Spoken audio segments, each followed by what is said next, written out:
Hello there folks, SeKo Starcraft here. It's game 2 between hellokitty QXC. Larger map this time, 4-player map. We're on Whirlwind. We're going to see what kind of craziness comes out from these guys. Check out the first game if you haven't yet. I thought it was a really smart game by QXC in a time when a lot of people struggle with TVP. I think he came up with a really funky build that some people might be interested in. And hopefully you clicked on that annotation. If not, I'm going to spoil it. What we were able to see from QXC was essentially like a micro marine widow mine run by. He went for ultra fast widow mines, just ran them into his opponent's base, and before there was any type of detection was able to disrupt a ton of mining, kill some stalkers, kill a couple of probes, and then just macro up behind that at home, really delaying the intentions of our protoss player. And at the same time, which was really fun to watch, hellokitty tried to go into the really cutesy, fun Phoenix Colossus build on 2 bases, which meant that he was very low on overall units because of that. I mean, it's a very expensive unit mix. Meant that he had to really focus on keeping units alive, and some kind of smart play from QXC picked off the robotics bay. I think the bay is the one that allows you to make Colossus. Regardless, you only allowed him to get out 1 Colossus and delayed him getting that critical mass. Lots of Vikings out, shot down that army really fast, and was able to take a fairly convincing win while still macroing up behind that, already up onto 3 bases. So just a really cool, smart play from QXC, and I'm very impressed to see that. Like I said, right now is the time in the metagame where I seem to see a lot of Terran players struggle. We're having really fast gas once again, so I'm wondering if we're going to have the same build. If not, maybe just a Reaper coming out here to help with scouting. Yeah, there we go. Reaper expand likely is going to be the opportunity we're going to get. Excuse me. Sore jaw. Scouting with the SCV and the Reaper, so he should be able to see where his opponent is fairly quickly. We're not having a Nexus first or a Command Center first out of either player, so a little bit more standard, a little bit safer. 4-player maps never guarantee that you're not going to get rushed by some sort of junk. But I still expect to see a Nexus go down here pretty quick, along with a Mothership Core. There's the Mothership Core started immediately.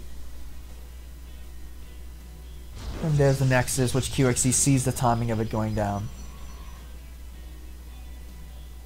We'll come up here, see everything that's going on, sees the Mothership Core pop out. Reaper is finished. Behind this, his command center is started, and he's also getting a reactor. This might be for him to be able to get down a factory. Oh, just another barracks right now. Might go into the double barracks, reactor, and tech lab. I'd almost expect QXC to put on a bit more pressure. He's very much known for his aggression. Ooh, gets that probe.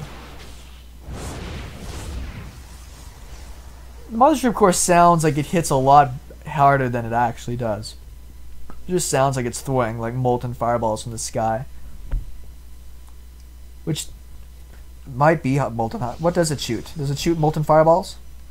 No, it shoots repulsor cannon, which I believe is French for molten fireballs. Okie doke. We do have a starport once again. No proxy starport. A little surprising, big map, but he hasn't scouted at all. I don't believe he knows where his opponent is. He does not. He's got not even the foggiest of clues. And there's our tech lab. So he has the double barracks, mass marine opening. Might go for some sort of push with this. Very difficult to go for pushes early on, just because one photon overcharge essentially just shuts it all down. So as long as he doesn't lose this, I'm sure he's going to be just fine. The difficulty is if he's going to be able to deny any damage that might come out from the oracles. This stalker is, yeah, he's just scouting right now. Because we don't have the widow mines like we had in the first game. We don't have missile turrets. So essentially what we're left with is marines to defend. And he doesn't have marines in position right now. He's got marines down to protect this base. But unfortunately, he just does not really have anything else up here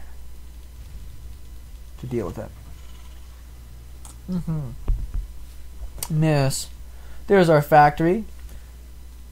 Is this our Oracle? Yes, it is. It is the Ferrari moving at light speed across the map. Economy-wise, we're going to see a little bit of a lead for the Protoss player because of Chrono Boost. This is leaving... There's his Marines going back. I was about to say, this is going to leave him a little bit vulnerable. Maybe he just knows his timing's that crisp that it's about the 7.5 minute mark that he should be seeing Oracles come in. If he is, that's him really playing outside of his mind right now, because he is going to be just in time and position to deal with any type of Oracles. He doesn't even have anybody in his bunkers. A Marauder at least could keep the bunker company. Starport immediately after Factory. Factory going to get the reactor. Oh, there it is. Got 1 kill. Marines in position on this side. Almost trapped here. QXC, no. Another kill, another kill, another kill, another kill. That was avoidable damage. Those last 4 kills, that was just him, I think, being a little bit too preoccupied. I'm not too sure what with. Could have probably trapped it, pulled his Marines in closer, and actually hunted that thing down. But he pays for that, and he doesn't even get the Oracle kill on the way out. So he is going to go back into his Phoenix and the Colossus play again, this time less harassed. There's been no damage other than the Reaper getting 1 probe earlier on. So we should see the Protoss player get the exact kind of money mix that he wants. Turrets are going to go down. Oh, there's the Oracle again. 6 kills. Doesn't have any energy. Well, he's got not quite enough to activate. What's his? Pulsar Beam. It sounds more dangerous than it probably is. Where did that observer get sniped? Yeah. Yes, it did. Good job by QXC. Sniping those observers. That's something that I'll almost never do on purpose. Like, I'll never be able to see it on the map. Like, oh my god, observer, get it. I just don't really have that clarity to be able to pull that off. So, good-sized army moving across right now for the Terran player. Protoss got a little bit in place. Looks like he might want to expand soon. How many Phoenixes does he have right now? He's got 3 Phoenixes out already. No thermal lance yet. 1 Colossus is out.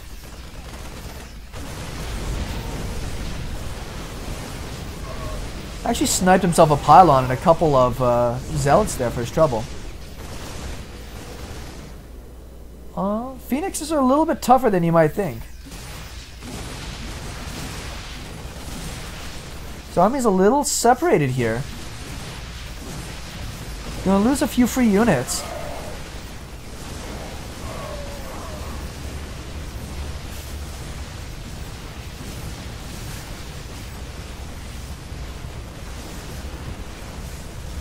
Now the Phoenixes did a pretty good job grabbing a few Marauders there. The Terran is going to commit into this. If he had the chance to snipe that Colossus, that'd definitely be a good move. The second one coming out now and the Photon Overcharge, I don't think he's going to be able to get that done. Another base is on the way for him. I do like that he always seems to be aware of where he stands with a macro, so he doesn't let himself get too committed into an attack if he's sure he's not going to be able to just win it right there. He's going to keep committing to these Phoenixes. I think it's a really funky, high micro, difficult control kind of build.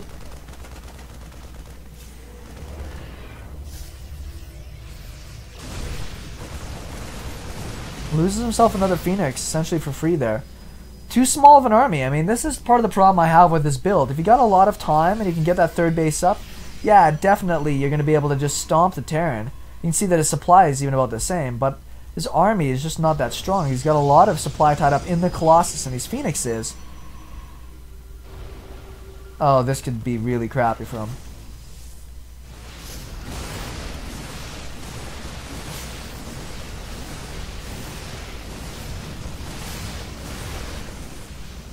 Sees the timing of the army coming back over.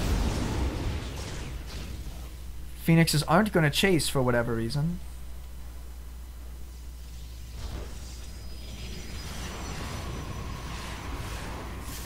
Looks like 2 Vikings are enough to chase away a lot of the army.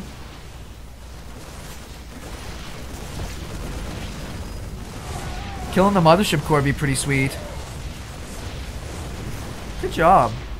And he's just going to try to go over here and meet up with his army. So he doesn't have Stalkers with Blink or Zealots with Charge. His upgrades, 1-1 is started up right now. I mean, they're about halfway done. 1-1's already finished for the Terran. Triple Viking production. More units just flooding across the map. And he's already ready to move off to his third base. I like... It's not even super standard play from QXC. It's just smart play, understanding what he's up against. The Phoenix Colossus I do think is a cool build. I think it's really fun.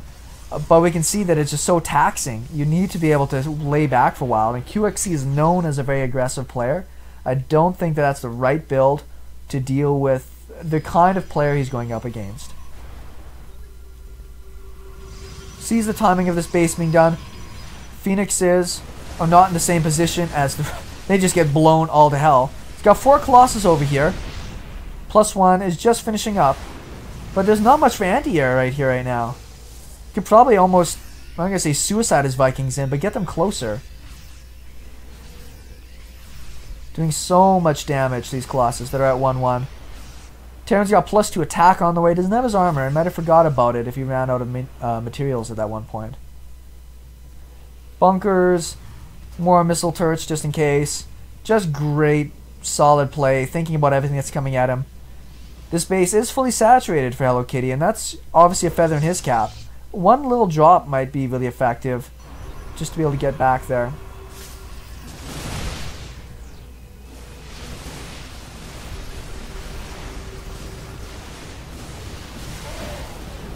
The other cool thing about obviously having the Phoenixes is that, I was about to say, they will focus fire, like they'll draw the focus fire from the Vikings first, letting your Colossus live. But yeah, losing that base, not having the right army composition. Great game out of QXC. Made it look really easy when playing against Protoss in this day and age is anything but. SeKo Starcraft, thanks everybody for watching, and we will talk with everybody later.